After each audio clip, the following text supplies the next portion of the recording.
Colonial Pipeline workers are working to manually release those stored supplies to alleviate the gasoline shortages which have cropped up across the southeast. That ransomware attack last week halted 2.5 million barrels a day of fuel, as you know, through the biggest U.S. fuel pipeline. Colonial said it hopes for full restoration by the weekend. But in the meantime, Jim, 14 straight days of rising prices, national average now above $3. And 2/3 of gas stations in Charlotte, Jim, have no gas. Well, this is amazing because when you actually look at the fundamentals of the pipeline, there should be no hoarding. AAA is right. I mean, there's enough gasoline. Brian Sullivan had a map this morning that showed you the percentage of gasoline that's off. You could jack the price up a little bit, which they always do, not loath to do, and we should be okay. But there is no doubt that the more we report on the story, not that we should hide it, but the more we report on the story, David, the more people get nervous. And the more people start filling up tanks, and then we get lines. Until Colonial makes some sort of, I love Colonial saying, we may make a decision today about what to do.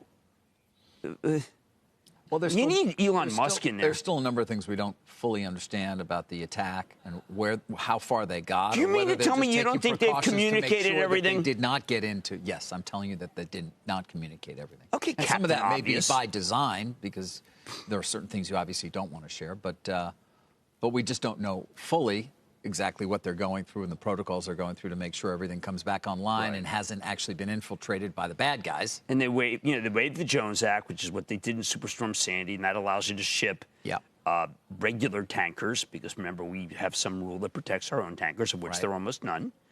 Kinder Morgan's in there doing the good stuff. KMI is a good stock to buy in this. Meanwhile, it does highlight just how important these pipelines are.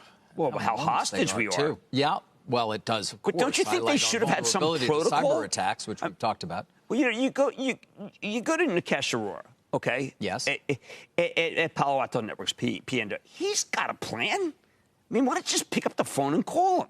I mean, there's other guys too. And there are many other guys. Don't forget Okta. A lot of business out there. Because it's identity. And attacks continue to happen, and they will continue to happen. But the companies that we have are quite good. They are good. But they should be brought in. So are the bad guys. Call Nikesh. It's just the bad guys get better too. No, the good guys have weapons too. Carl, the good guys, what they lack is a Defense Department that says, you know what? Let's play ball. I mean, the military's fantastic at cyber. Well, it's the NSA. Fantastic. It's the NSA, really. Okay, well, the NSA. Yeah. But they don't do it. I mean, they're like pitiful, helpless giants, to quote one of the great presidents of all time. Just kidding, Richard Nixon. Well, Jim, it's clearly going to be a topic of discussion between the president and Putin in the coming months, we think. DOT did put out a statement today saying they're ready to receive waiver requests on the Jones Act. And then the energy secretary yesterday talked about the harmfulness of hoarding. Here's what she said. Let me emphasize that much as there was no cause for, say, hoarding toilet paper at the beginning of the pandemic, there should be no cause for hoarding gasoline, especially in light of the fact that the pipeline should be substantially operational by the end of this week and over the weekend. So at the same time, it certainly is a reminder that we need to take a hard look at how we need to harden our necessary infrastructure, and that includes cyber threats. Jim, some have used it as a wedge to say that we shouldn't have made the decision on Keystone that we did. Of course, Keystone moves an entirely different type of energy. Look, that passed my mind. It's, Canada's got so much more oil than it needs. But that's, look, I think we've all, no, I think many people have come to the conclusion, at least the Canadian, the way they mine, and they mine oil. Well, it's tar sands. Right. It's not necessarily a terrific way. No. It's bad for the environment. Yes. I always find this duplicitous. I mean, the Keystone versus, say, the Chinese coal. We don't talk about Chinese coal.